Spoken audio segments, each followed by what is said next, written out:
Un amarre de infierno. Historia basada en un hecho real, escrita por La Tenebrosa. Historias y relatos de terror para seguidores de lo extraño.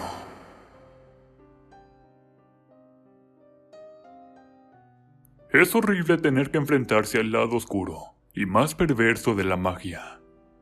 Vivir con el miedo, la angustia de no saber qué va a suceder. Si la persona después que le tumba su trabajo, muchas de ellas vuelven a hacerlo, y esta vez viene con más fuerza, porque no se dan por vencidas hasta destruirte. Muy buenos días a todos. Me llamo Zaira Encinas. Si crees en la brujería, sabrás el maldito infierno en el que uno vive cuando las personas te perjudican de una u otra forma con este tipo de prácticas.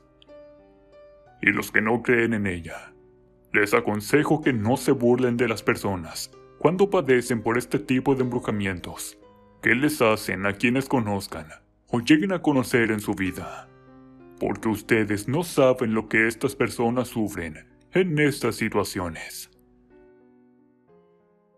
Viví por más de 3 años con el dolor de ver a mi hija Greta sufrir y enfermarse, tanto física como mentalmente, por un amarre que le hicieron. Un amarre de infierno para ella. Greta conoció a Emanuel en un viaje a Acapulco en el año 2015. Mi hija y sus amigas estuvieron por alrededor de casi 2 semanas en ese lugar. Ellas hacían sus viajes de vacaciones, siempre juntas. Después de que regresaban del viaje, a la semana siguiente, ya tenían el sitio que visitarían al siguiente año. Comenzaban a hacer un ahorro para tener el dinero para cuando se llegara la fecha. Ella describió a Emanuel como un chico simpático y de buenas costumbres, educado y, según ella, guapo. Mi hija, cuando llegó a casa, hablaba maravillas de aquel sujeto. Ella en ese tiempo tenía 26 años y él 42. Mi esposo y yo la escuchamos como una conversación más que nos contaba de sus vacaciones. Pero eso cambió unos 2 meses después. Porque al conocer a aquel hombre, Greta fue víctima de la brujería negra, con un amarre que honestamente no creo que haya sido de amor. Al mes de que regresó de sus vacaciones, él comenzó a buscarla y a llamarle constantemente. Había veces que Greta se escuchaba entusiasmada con sus llamadas, pero en otras se le miraba como si contestara muy forzosamente. Una noche nos encontrábamos celebrando el cumpleaños de mi hijo menor, cuando aquel hombre llegó sin ser invitado. Era delgado, de piel blanca y ojos color café claro. Por momentos causó una buena impresión, pues su trato era cordial y educado. Pero había algo en él que no terminaba por agradarme. A los pocos meses nos anunciaron su compromiso. Todo aquello me pareció precipitado, pero mi esposo me decía que era porque no esperábamos a que nuestra hija se casara muy joven, pero aún así la apoyamos en su decisión. No te daré detalle de lo que sucedió antes y después de la boda, porque no son relevantes. Mejor les empezaré a contar, al año y medio de estar casados, que las cosas ya no iban del todo bien. Iban tan mal que hubo agresiones físicas y verbales de parte de su esposo hacia Greta. Y todo esto inició cuando se fueron a vivir a casa de su suegro, don Carlos. Este vivía solo después de la muerte de su esposa, y le pidió a Emanuel que se fueran a vivir con él, ya que la casa era muy grande y necesitaba de la compañía de ambos para no sentirse solo. Así que sin consultarle a su esposa, en 2 días ya estaban viviendo ahí. Mi hija no era feliz. Ella en una ocasión me contó que se sentía como atada a algo, pero no sabía cómo expresarse. Ella lo definía como un encierro, una cárcel, y aparte le daba miedo estar en esa casa con su suegro. Este le demandaba más atención a él que a su hijo. Era como si ella tuviera la obligación de atenderlo solo a él y no a su marido. Greta dejó de trabajar. Ya no vestía con ropa bonita como antes. Ahora era verla en pantalones, una playera y el cabello medio agarrado en un chongo, sin maquillaje ni nada. Ella ya no era la misma de antes. A mi esposo le llamaron en una ocasión. Llamaban de parte de Greta. Que fuera por ella a casa de su suegro, que era urgente. Con nosotros se encontraban sus 2 hermanos, así que decidieron acompañarlo. Mi esposo y sus hermanos, cuando llegaron, don Carlos se mostró renuente a abrirles la puerta. Pero Greta comenzó a gritarles que estaba ahí y que la sacaran de ese lugar. Fue cuando mi cuñado Rolando hizo a un lado el señor para entrar por su sobrina. Mi hija se encontraba en su cama. Ella estaba toda lastimada. Rolando la sacó en brazos y mi esposo le advirtió que no se volvieran a acercar a ella. Mientras la llevaban al auto, el señor les dijo que al rato que llegara su hijo, iría por ella, pues era su esposa y su lugar era estar con su marido. Mi esposo, muy enojado, le dijo que eso lo hubiera pensado antes su hijo, pues ellos no deberían estar viviendo con él. Debieron tener su casa aparte. Pero mi esposo no quiso seguir alegando con aquel hombre, porque era una de esas personas altaneras que creen tener la razón en todo. Mi esposo y sus hermanos estaban por retirar de esa casa, cuando el maldito viejo les dijo que la obligación de Greta era atenderlos a ambos, a su esposo y a él, pues para eso se casó Emanuel con ella, para que se hiciera cargo de los 2. Eso hizo enojar más a mi esposo, pero no quiso seguir discutiendo con una persona que no entendía de razones. Tanto para Emanuel como su padre, la mujer es de obligaciones, o como una esclava, al servicio de esos dementes. Cuando llegaron con Greta, le acostaron en su recámara. Mi hija estaba toda maltrecha. Tenía moretones tanto en su cuerpo como en su rostro. Estaba muy delgada. Yo quedé impactada al ver el estado en que se encontraba. Sentí muchas emociones en ese momento, y una de ellas fue odio hacia esas personas, y la otra fue un deseo de que se murieran. Esa noche llegó Emanuel buscándola, y nuevamente se armó una disputa entre mi familia y esos 2 hombres. Ni él ni nosotros cedíamos a sus demandas. Fue cuando Magali llegó, y al ver la situación que ya estaba saliéndose de control por ambas partes, llamó a la policía. Y fue cuando Emanuel se retiró, pues sabía que podía ir preso por maltrato físico a su esposa. A partir de esos momentos, fue como si un aura oscura estuviera dentro y fuera de casa. Todos vivíamos con miedo. Greta nos comentó que desde hacía un tiempo se sentía atrapada en esa casa. Era como si el miedo estuviera con ella, pues sentía como si una sombra oscura caminara junto a ella, día y noche. Mi hija, desde que se casó con ese hombre, vivía aterrada, y no sabía el motivo del por qué se sentía de esa manera. No puedo describirles lo que se siente ver sufrir a una hija de la manera en que Greta sufría. Es una sensación de impotencia por querer ayudarla, y sentir que por más intentos que hiciera uno por sacarla de ese hoyo, es como no lograrlo. Es como ir cayendo uno junto a ella, pero creo que todo tiene su límite, y afortunadamente conseguimos ayuda. En una de las visitas de Magali, nos habló de una señora que se dedicaba a hacer trabajos de brujería, pues ella intuía que a su amiga le habían hecho algo, y no se equivocó. Yo misma le pedí de favor que trajera a la señora a la casa para que atendiera a Greta. Magali nos visitó una mañana. Con ella venía una señora de unos 54 años. Su nombre es Alejandra. Cuando Magali nos dijo que la señora venía a ayudar a su amiga, yo sentí que de alguna u otra forma Dios nos había mandado de su ayuda. Mi esposo, que es escéptico en este tema de la brujería, fue el que más aportó para que su hija saliera de ese embrujamiento. La señora se presentó como Alejandra. Cuando miró a mi hija, le comunicó que tenía un trabajo viejo. Esto se refiere cuando el trabajo tiene ya varios años que se le pone a la persona. Por momentos pensé que mi hija no iba a aceptar que la señora la viera, pero creo que mi hija vivía en el infierno y no me daba cuenta de ello. Greta le explicó a doña Alejandra que desde que se casó con Emanuel y se fueron a vivir a la casa de su suegro, se sentía observada. Ella no quería estar ahí. Se sentía forzada a estar en ese lugar. Nos confesó que no sentía nada por Emanuel y que no se explicaba por qué se casó con él. Porque de buenas a primeras, sin conocerlo y solo tener contacto por 2 meses, las cosas se dieron de esa manera. Ella se sentía amarrada a aquel hombre. Sentía como si sus ojos tuvieran una venda y su boca llena de algodón.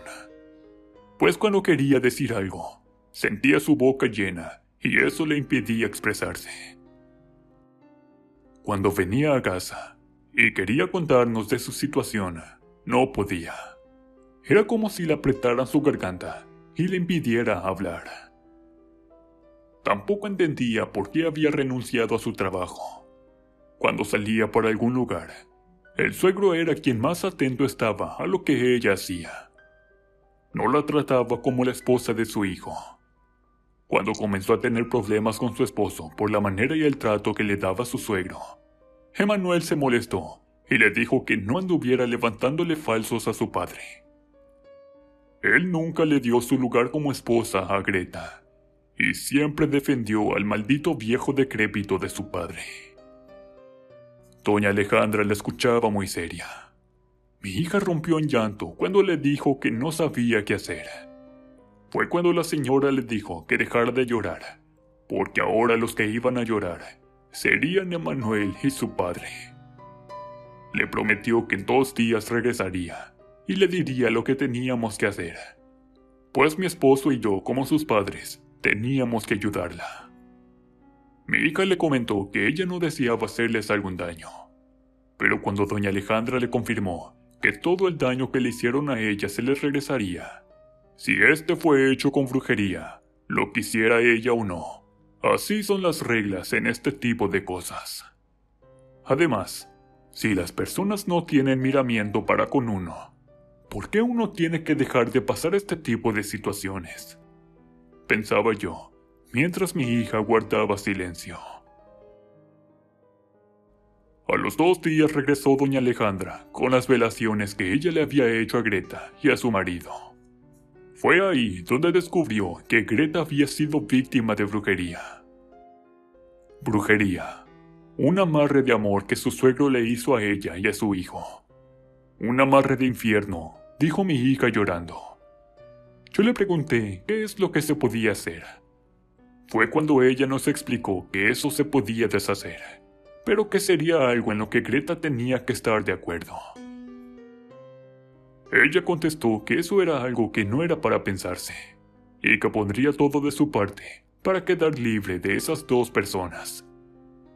También nos advirtió que cuando se comenzara a hacer el ritual, ella nos aseguró que Emanuel vendría a buscarla para tratar de reconciliarse y que ella regresara. Le prometería que se irían a vivir a otra casa y que su padre estaba de acuerdo. Pero eso era un engaño, ya que de las promesas que le haría, ninguna tenía la intención de cumplir. Al contrario, su vida iba a volverse un maldito calvario para ella. Pero Greta le explicó que ella no tenía intención de volver con él, ahora que sabía toda la verdad. Doña Alejandra le dijo que no se dejara manipular por él, ya que la presionaría por varios días para que regresara. Yo le aseguré a mi hija que nosotros la apoyaríamos en todo lo que ella decidiera hacer, pero que no regresara al lado de esos hombres, pues no solo era su esposo, sino que ahora era un tercero en la relación, y ese era su suegro. Mi miedo era que al estar ella en esa casa, le hicieran algo peor de lo que ya le habían hecho. Pero Greta estaba decidida a no dar marcha atrás. Al igual que su padre, lo que nosotros queríamos era su felicidad y su tranquilidad. Durante el proceso que la bruja Alejandra estuvo haciendo los rituales para despojar a Greta del trabajo que le hicieron, mi hija tuvo experiencias que le quitaban el sueño por las noches. A cada momento se sentía vigilada, dormía poco y comenzó a adelgazar demasiado. Pareciera que los brujos estaban en una estira y afloja con mi hija. Esto porque en ocasiones se le miraba muy bien, pero en otras parecía una calavera. Lo que le había dicho doña Alejandra, así sucedió. Emanuel llegó un día a la casa a buscar a Greta. Su apariencia era más bien como si hubiera repasado todo lo que le dijo, como si hubiera aprendido detalle a detalle todo lo que tenía que decir. Ella lo recibió, pero le dejó en claro que quería el divorcio. Yo me quedé sorprendida, al igual que Magali, que estaba presente ese día. Todo lo que nos había dicho la señora exactamente estaba sucediendo. No sé si debía sentir miedo por tan exactitud de lo que pronosticó. No sé cuánto tiempo duró esa visita, pero a él le destellaban los ojos de odio y coraje, porque Greta no accedió a regresar, ni aceptó sus condiciones, y le comunicó que quería sus cosas. Él seriamente le expresó que él mismo se las traería. Cuando se retiró, rápidamente le llamamos a doña Alejandra para comunicarle lo que había sucedido. Ella le avisó por la tarde que fuéramos a su casa para entregarle unas aguas preparadas con las que se daría unos baños y limpiáramos la casa. Ya estando con la señora, nos dijo que le llevara los objetos que Greta viera que no fueran de ella. A la semana llegaron varias cajas y bolsas con las pertenencias de Greta. Como teníamos que revisarlas para saber qué contenían y tirar lo que ella ya no quisiera. Yo jamás había visto algo como lo que te conté. Entre las cosas venían unos muñecos atados. 2 hombres y uno era de mujer. Tenían puestas las fotografías de Carlos, Emanuel y Greta. Aquello era un amarre. Pero, ¿qué tipo de amarre? Mi hija, asustada, lo metió dentro de unas bolsas.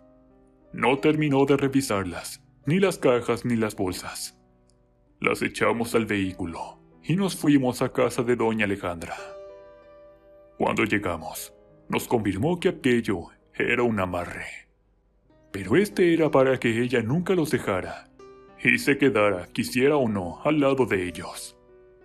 El amarre consistía en que mi hija tenía la obligación con el marido y con el suegro para que lo atendiera cada vez que el señor lo requiriera.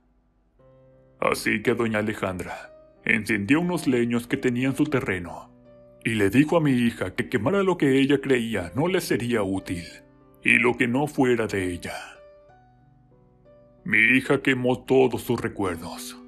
Yo la miraba cuando echaba su vestido de boda al fuego y le dije que no lo hiciera y que mejor lo regalara. Ella con nostalgia me contestó que no. El donarlo era como regalarle su desgracia a otra persona. Quizás tenía razón. Así que me senté en la hamaca para verla destruir todos sus amargos recuerdos con Emanuel. Fotografías, ropa de ella y él. Objetos que en verdad eran muy bonitos, pero era decisión de ella y no me podía meter en eso.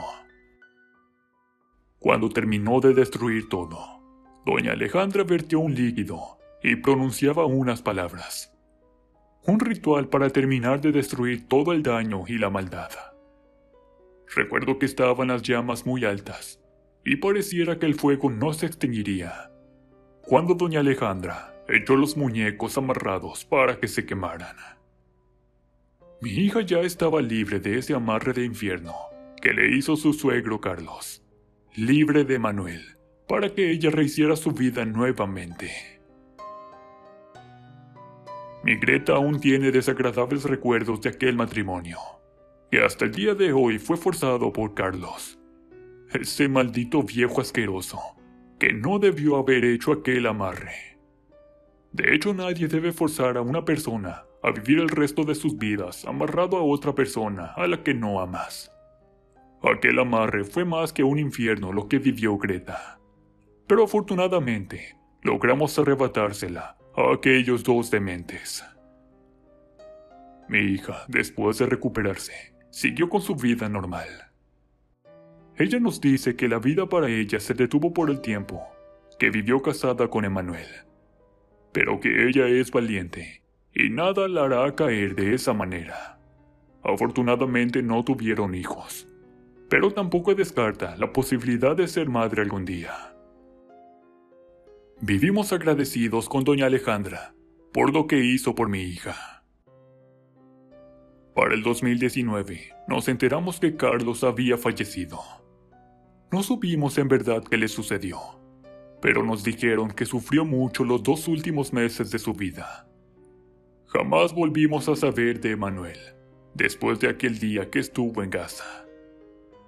Quizás cuando se destruyó el trabajo que hizo su padre, él también quizás se dio cuenta que estaba atado a una mujer a la que no amaba, y al estar libre, siguió su vida como lo hizo mi hija. Espero y le sea útil la experiencia que mi hija tuvo con ese trabajo de brujería.